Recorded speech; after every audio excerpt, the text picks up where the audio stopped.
telurnya sudah tidak ada. Jadi kalau kita bikin kue tepungnya sudah nggak ada. Jadi kalau tepungnya udah nggak ada, kayak nggak bisa. Jadi bakat dia tadi. Jadi nggak bisa lagi. Nah, beda kalau dengan pria tadi disampaikan Dokter Akmal tadi. Benar kata orang tua kita dulu, memang kenapa wanita itu segera untuk menikah apabila sudah ada jodohnya, mengingat proses menopause ini akan datang dan tidak bisa dihindari. Bisa ditunda. Tidak bisa ditunda. Ya. Yang paling berat itu bisa mengganggu keharmonisan rumah tangga. Nah, kemudian juga efek dari penurunan hormon testosteron ini juga bisa meningkatkan cardiovascular disease risk.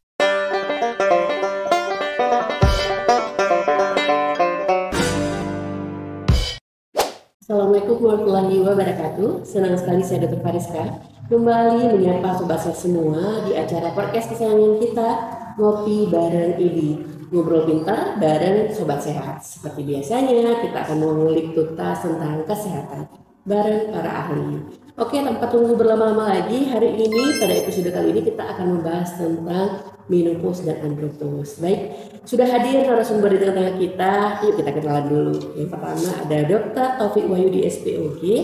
Dr. Taufik merupakan lulusan FKUGM pada tahun 92 dan spesialistiknya pada tahun 2005. Dr. Taufik juga saat ini bekerja di Rumah Sakit Meraksa dan RSIA Cempaka Azhara Banda Aceh. Selamat sore Dok. Selamat sore, Fariska, kabar baik, terima kasih. Baik, kita sapa kembali narasumber yang kedua kita ada Dr. Akmal Ramadan, SP Andrologi ya Dok. Ternyata sudah ada SP Andrologi di Banda Aceh. Silakan sapa dulu sobat sehat ya Dok. Selamat sore, ya, jadi sobat sehat. Dr. Akmal ini merupakan lulusan FKUSK 2005 dan menyiapkan androloginya ya Dok ya pada tahun 2018 di FKUNER. Saat ini one and only di Banda Aceh ya Dok, di Rumah Sakit Zainal Abidin dan di Klinik Bunda Tamrin. Baik, mungkin ada yang belum tahu apa itu SP andrologi. SP andrologi ini reproduksi pria ya Dok ya.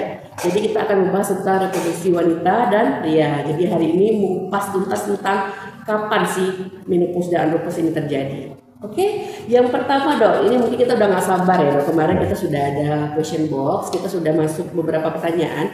Mungkin sebelum kita memulai pertanyaan-pertanyaan selanjutnya, bisa dimulai dengan definisi dulu dari Dr. Taufik. Apa itu menopause Dok? Ya, jadi menopause itu adalah berhentinya menstruasi dan berhentinya kesuburan seorang wanita pada usia rata-rata 45 sampai 55 tahun. Dengan definisi lebih mendalam, apabila setelah 12 bulan tidak mengalami menstruasi, maka sudah dikategorikan sebagai menopause. Baik. Jika di segi andrologi seperti apa Dok? Kalau andropause itu Dok? Oke, kalau dari segi andrologi untuk andropause itu sendiri sebenarnya agak berbeda ya. Jadi andropause itu bukan berhenti, tapi defisit atau defisiensi hormon testosteron yang terjadi pada pria. Jadi pria itu tetap bereproduksi, berbeda dengan wanita yang memang berhenti total. Pada pria terjadi penurunan. Biasanya itu pada usia-usia tua seperti. Usia berapa kira-kira Dok? Nah, untuk sekarang ini banyak tuh di atas 40-an sudah mengalami yang namanya penurunan defisiensi hormon testosteron. Nanti ada gejala-gejalanya tuh. Oke, kita lanjutkan. Siap. Jadi dari definisi kita sudah tahu ya Dok ya, kalau ternyata perbedaan antara wanita dan pria berbeda ya Dok. Kalau wanita ini berhenti, kalau pria ini hanya berkurang ya. Berarti sampai jadi aki-aki juga masih bisa berproduksi, cuman sedikit menurun seperti itu ya. Oke Dok. Jadi kalau untuk penyebab atau ciri-ciri dari menopause sendiri seperti apa ya Dok? Kalau menopause memang suatu proses alami ya, yang dialami oleh seorang wanita. Ini memang sebagai suatu kodrat ilahi ya. Makanya kalau kita bicara dengan orang-orang tua kita zaman dulu pasti bilang kalau seorang wanita itu harus cepat segera menikah. Kenapa? Karena wanita ini ada masanya. Masa suburnya itu terbatas. Rata-rata di usia 35 tahun ke atas sudah mulai menurun ya. Kemudian di usia 40 sudah makin sedikit dan di usia 45 menuju 55 itu adalah sudah mengalami menopause. Jadi memang benar kata orang tua kita dulu, memang kenapa wanita itu segera untuk menikah apabila sudah ada jodohnya, mengingat proses menopause ini akan datang dan tidak bisa dihindari. Bisa ditunda. Tidak bisa ditunda ya. Kira-kira kalau dari andropause ini Dok, apa ada penyebabnya Dok? ataupun ciri-cirinya seperti apa? Sebenarnya gejala andropos itu atau penurunan defisiensi hormon testosteron itu udah mulai terjadi pada pria di atas 40 tahun.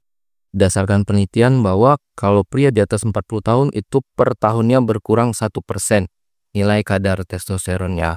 Jadi semakin berumur pria tersebut maka kadar hormon testosteronnya akan semakin berkurang dan semakin rendah. Akhirnya nanti akan menimbulkan gejala-gejala. Biasanya terutama itu penurunan gairah seksual, kemudian mood, dan ada beberapa gejala lain. Kira-kira penyebabnya apa nih dok yang menyebabkan andropos ini terjadi? Apakah ada yang mempercepat proses tersebut? Nah, biasanya untuk saat ini lebih ke pola hidup yang kurang bagus. Kemudian aging sudah pasti umur. Dan itu biasanya yang paling sering kalau untuk sekarang itu pada usia-usia muda, lifestyle-nya yang kurang bagus itu menjadi faktor utamanya terjadi penurunan hormon testosteron. Makan-makan yang ini ya dok ya, fast food segala macam, tidak olahraga ya dok. Apakah sama dengan menopause dok? Nah, kalau menopause memang lebih kepada faktor alami yang tidak bisa dihindari. Yang signifikan pada menopause ada yang disebut sebagai anti-Mullerian hormone atau AMH. AMH ini adalah jumlah cadangan sel telur yang ada di ovarium atau indung telur seorang wanita. Jadi wanita ini punya indung telur kanan dan kiri. Nah, dari sejak dia di dalam kandungan, kalau dia berjenis kelamin perempuan atau wanita, cadangan sel telurnya masih banyak, ya. Makin lama, begitu dia sudah lahir, kemudian dia masa balita, kemudian remaja, apalagi sudah dewasa, makin lama makin menurun. Yang jadi permasalahan, sel telur ini, cadangan sel telur ini tidak bisa ditambah, nggak ada terapi, nggak ada obat untuk menambah. Satu-satunya cara adalah mempertahankan yang sudah ada, kemudian apabila sudah ketemu jodohnya, segeralah menikah. Supaya cadangan sel telur ini bisa dipakai untuk sebagai bahan baku, dalam tanda kutip adalah bahan baku untuk punya anak. Produksi. Ya, reproduksi gitu. Baik. Kira-kira apa sih dok yang menyebabkan menopause ini lebih cepat terjadi daripada usia gitu? Ya, kalau menopause dini yang paling sering pertama adalah riwayat tindakan operasi sebelumnya. Biasanya ada beberapa kasus wanita mengalami kista, ya, kista yang muncul di ovarium. Biasanya dan ukurannya besar sehingga di usia reproduksi kista ovariumnya ini tidak bisa diselamatkan sehingga harus diangkat sekaligus dengan kistanya. Kalau seperti itu otomatis tempat memproduksi sel telur itu atau ovum ini sudah tidak ada. Itu sering terjadi di awal. Yang kedua memang sama seperti pada pria nih, gaya hidup, ya, kemudian makan makanan yang tidak sehat, fast food, banyak pengawet, ya. Nah, seperti itu. Jadi memang yang mempercepat menopause yang paling sering itu adalah tindakan-tindakan operasi yang harus dijalani oleh seorang wanita.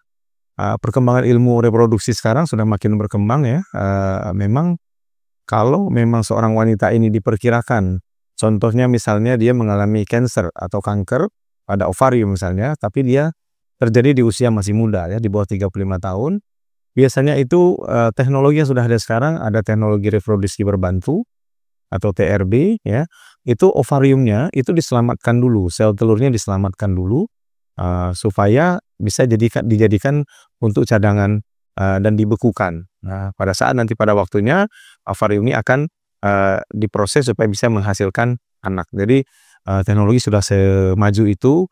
Kita sudah banyak melakukan yang seperti itu di Indonesia, sudah sangat maju juga.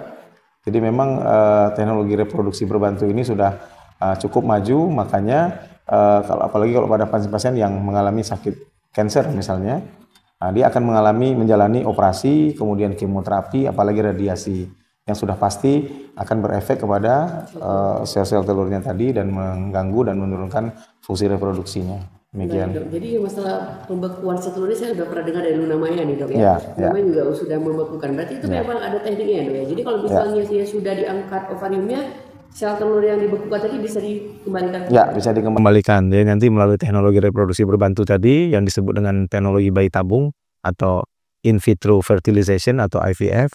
Jadi sel telur ini kalau secara alami orang hamil itu kan pada saat dia berhubungan terjadi pertemuan antara sel sperma yang sehat dengan sel telur yang sehat pada masa subur, bersatu terjadilah embrio atau calon bayi. Itu pada saat kondisinya normal dan alami. Nah, kalau dengan teknologi reproduksi berbantu, itu pertemuan antara sel telur dengan sel sperma ini akan dipercepat dan dilakukan di luar tubuh manusia. ditempatkan di dalam tabung ya, seperti cawan gitu, cawan Petri dengan teknik dan teknologi tertentu sehingga terjadilah persatuan dan penyatuan ini dan terjadilah embrio. Nah, setelah itu sekitar 2 kali 24 jam apabila terjadi embrio yang sehat, maka embrio ini akan ditransfer kembali ke dalam rahim si ibu, dan apabila ini berhasil berkembang, maka si ibu ini akan hamil melalui program teknologi reproduksi berbantu yang spermanya berasal dari suaminya dan telurnya berasal dari dirinya. Gitu. Baik, menarik sekali nih dok. Jadi kalau misalnya posisinya sebagai yang sudah andropos ini dok, apakah bisa dok kita tambahkan hormon testosteron tadi dok? Nah, testosteron. Testosteron. Apakah ada suntikan testosteron? Nah, untuk problem andropos ini kan sebenarnya seperti yang tadi berdefinisi ya. Artinya hanya terjadi penurunan. Nah, penurunan hormon testosteron ini juga berdampak terhadap kualitas suburan atau produksi spermanya.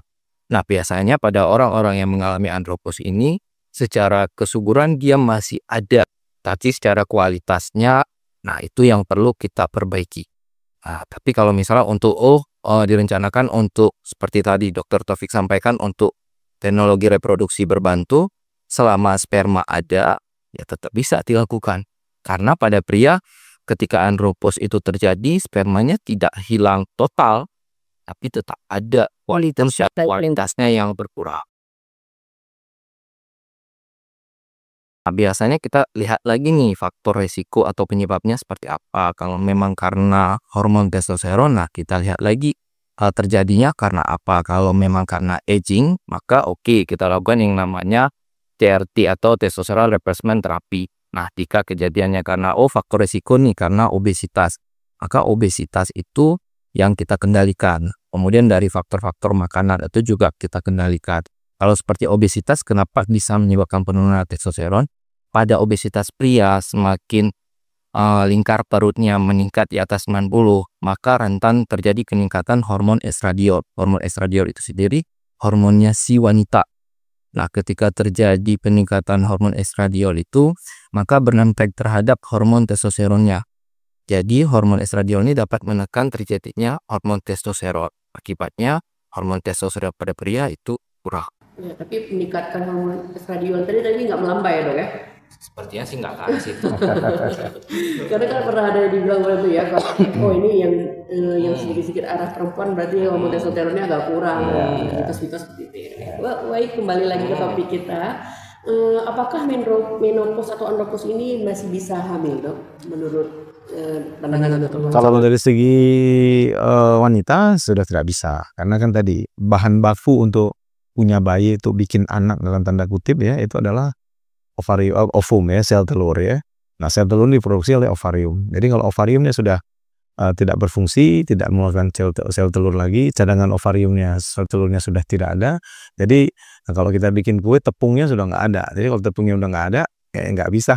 Jadi bakat dia tadi. Jadi nggak bisa lagi. Nah, beda kalau dengan pria tadi disampaikan Dokter Akmal tadi. Kalau pria memang menurun. Jadi makanya kita sering dengar ya, mungkin di sosmed berita kakek-kakek Ahmad Albar, gampangnya Ahmad Albar. Ahmad Albar itu berapa kali minta? Hamil terus istrinya. Perlu dia cuma butuh sperma yang sehat dan itu jumlahnya nggak perlu banyak. Ya, sperma itu sekian ratus juta sel, yang perlu cuma berapa? Gitu ya. Yang penting yang menunggu ini sehat. Ya, itu dia. Baik. Berarti itu jawaban dari andropos tadi ya dok. Jadi kira-kira nih dok, dari kedua sisi menopause dan andropos, kira-kira ada nggak hal-hal yang memperlambat untuk proses itu terjadi dari Dokter Akmal mungkin? Oke, sebenarnya kan kembali lagi tadi penyebabnya. Nah, penyebab ini kan kebanyakan dari pola hidupnya yang kurang bagus nih. Nah, di situ kita perbaiki. Artinya ya dari pola tidurnya dijaga, kemudian asupan makanannya, olahraga teratur. Nah, itu semua bisa memperlambat. Walaupun sebenarnya aging itu seperti Dokter Taufika disampaikan nggak bisa ditolak. Tua itu nggak bisa ditolak. Tapi gimana cara kualitas hormon testosteronnya tidak terlalu rendah. Karena kenapa? Kalau kualitas hormon testosteron terlalu rendah, dampaknya nanti terhadap biasanya yang paling sering itu aktivitas seksualnya. Jadi pria itu kalau hormon testosteronnya sudah mulai redup, maka seperti mood, kemudian gairah seksualnya itu mulai berkurang. Akhirnya apa? Dia mengalami yang namanya gejala impoten atau disfungsi ereksi. Nah, biasanya itu mulai berobat kapan? Ketika itu udah mulai muncul. Ya, baik dok. Tadi kan usia yang dokter sampaikan 40 tahun ke atas. Ada nggak dok di bawah 40 tahun dan tiba-tiba kita lihat udah ngamuk deh dok? Ada. Ngamuk sendiri apa ngamuk karena kerjaan ya dok? Apa karena penurunan dari hormon tersebut? Ada. Nah, biasanya kalau di usia 40 kembali ada faktor risiko yang lebih ke arah non-agingnya. Seperti misalnya pola hidupnya, misalnya nih seorang pria yang obesitas berlebih. Kemudian yang memang aktivitas geraknya juga terbatas. Akhirnya apa? Hormon testosteronnya rendah sehingga gejala andropos itu muncul. Baik. Untuk Dokter Taufik kira-kira apakah ada usia-usia muda dok? Misalnya usia produktif ya dok sekitar 25 sampai 30 sudah terjadi menopause dok? Kalau secara teori ya dari penelitian terbaru memang di usia 25 sampai 30 jarang terjadi ya, karena memang di usia tersebut memang kita usia reproduksi terbaik itu dari 20 sampai 30 tahun ya.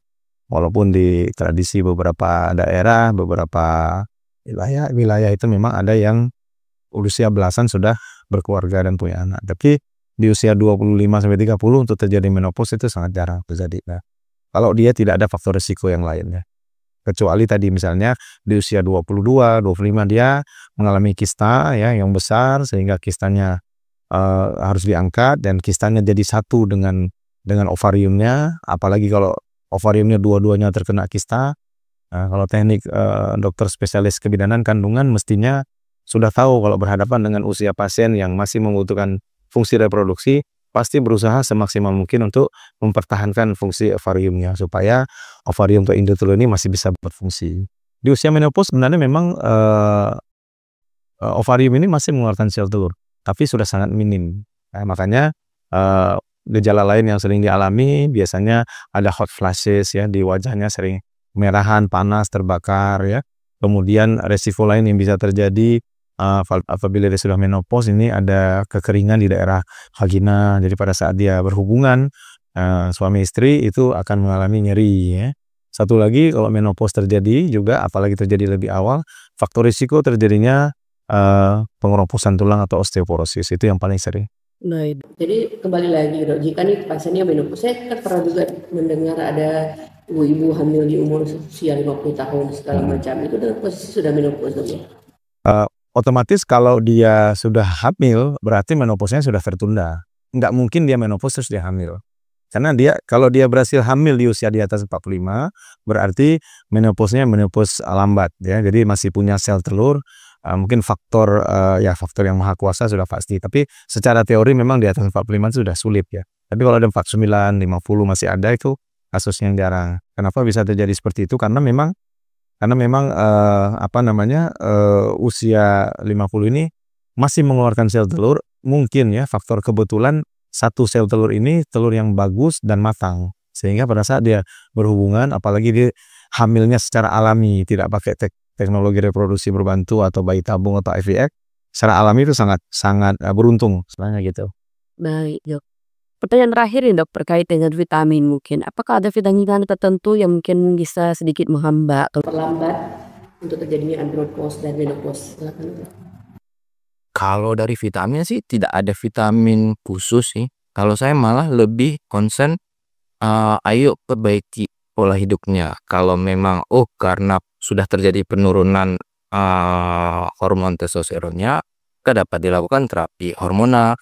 Cuma hati-hati, tidak semuanya gejala andropause itu ditangani dengan terapi hormon. Karena kenapa kita pastikan dulu nih, si prianya ini masih pengen nggak hamil atau memiliki keturunan. Karena kenapa efek dari terapi hormon itu dapat menyebabkan infertilitas.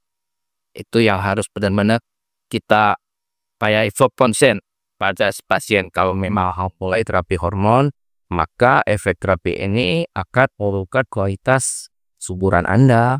Nah, jika memang dia tidak memikirkan lagi, misalnya nih, saya dok udah 50 tahun, terus anak saya udah 5, jadi saya nggak butuh lagi, saya cuman kebugaran tubuh saya nih mulai ini, itu oke, silahkan. Tapi tetap di bawah pemantauan atau pengawasan dari tenaga dokter, seperti itu.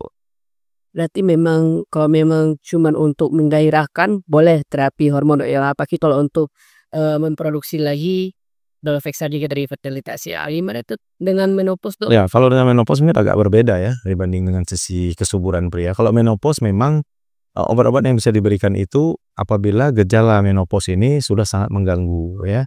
Contoh tadi ya hot flashes itu yang paling banyak, kita mungkin sering melihat, teman keluarga atau orang tua itu yang, wajahnya kemerahan, terasa panas ya, itu kan sudah mengganggu. Kemudian, sering, nyeri di tulang ya, kemudian juga mengeluh kalau berhubungan tuh, nyeri, kering vaginanya. Jadi, lebih kepada bersifat untuk terapi, pengganti hormon atau hormonal replacement therapy ya. Tapi kalau untuk vitamin yang untuk memperbaiki fungsi reproduksi dan mengatasi menopause memang tidak ada secara spesifik. Belakangan berkembang juga obat-obat yang dari bahan alami yang disebut sebagai phytoestrogen, itu juga bisa. Tapi memang yang sudah banyak digunakan, hormon replacement therapy adalah estrogen ya. Tapi memang sama seperti di, reproduksi pria, penggunaan hormon replacement therapy ini harus dalam pengawasan ketat, karena ada beberapa, kondisi yang bisa mengakibatkan, komplikasi dan efek samping yang lain seperti misalnya, bisa memicu, kanker payudara, kemudian bisa memicu penyebab-penyebab yang lain sehingga, hormon replacement therapy harus dalam pengawasan ketat. Ternyata yang kita inginkan itu memang nggak selalu baik ya, Dok ya. Iya. Karena sudah diatur seperti itu. Sudah diatur gitu ya. Sudah diatur stop ya. Maksudnya cari tambahan lagi ya, Dok ya, karena efek sampingnya itu lumayan mengerikan ya, seperti kayak CA tadi ya, dan juga infertilitas. Baik, Dokter, mungkin ada take home basic atau key point yang bisa disampaikan kepada sobat sehat terkait menopause dan menopause? Ya, kalau dari segi wanita menopause, saya menyarankan, mengajak, memotivasi para wanita ya untuk, mempersiapkan diri dalam masa kehidupannya dari mulai masa remaja sampai dengan masa dewasa. Kemudian bersiaplah untuk kalau memang ingin berketurunan, gunakanlah, planning yang baik ya, karena faktor usia bagi wanita sangat berpengaruh. Dan apabila sudah mencapai usia menopause, hadapilah menopause dengan, kesiapan yang lebih siap, lebih matang, dan kemudian, hadapi dengan, kegembiraan. Jadi tidak perlu khawatir karena sebagian, juga berpengaruh kepada faktor kejiwaan atau psikologisnya. Itu pesannya. Ya. Dari Dokter Akmal? Dari saya, untuk pria yang sudah mengalami gejala andropause, ya sebaiknya jangan sungkan ataupun malu untuk dapat berkonsultasi ke dokter langsung. Karena kenapa?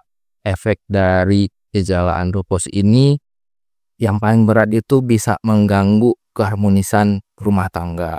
Nah, kemudian juga efek dari penurunan hormon testosteron ini juga bisa meningkatkan cardiovascular disease risk. Jadi efek ke masalah kardiovaskularnya. Jadi jika sudah ada gejala-gejala seperti penurunan gairah, kemudian juga obesitas, kemudian mood nggak stabil pada usia-usia tua, itu sebaiknya segera berkonsultasi karena untuk gejala andropause pada pria ini masih bisa ditangani dan hasilnya juga cukup memuaskan seperti itu. Baik, tidak terasa ya, Dok ya? Tidak terasa. 30 menit sudah kita mengupas tentang menopause dan andropause. Semoga sobat sehat semua sudah paham dan mengetahui ya kira-kira apa sih yang memperlambat minimal ya, Dok ya. Tidak makan yang fast food, makanan yang pada sekali ini lah, Dok ya, seblak segala macam ya. Ternyata itu tidak menghambat penyakit lain. Menopause dan andropause juga termasuk ya, Dokter ya. Insya Allah kita akan ketemu lagi di episode berikutnya dengan tema dan narasumber yang berbeda. Terima kasih banyak. Terima kasih. Pada hari ini Dr. Taufik dan Dr. Akmal untuk ilmunya, semoga menjadi amal jariah bagi teman-teman semua yang sudah menyaksikan. Sampai jumpa lagi. Wabillahi taufiq wa hidayah. Assalamualaikum warahmatullahi wabarakatuh. Waalaikumsalam warahmatullahi wabarakatuh.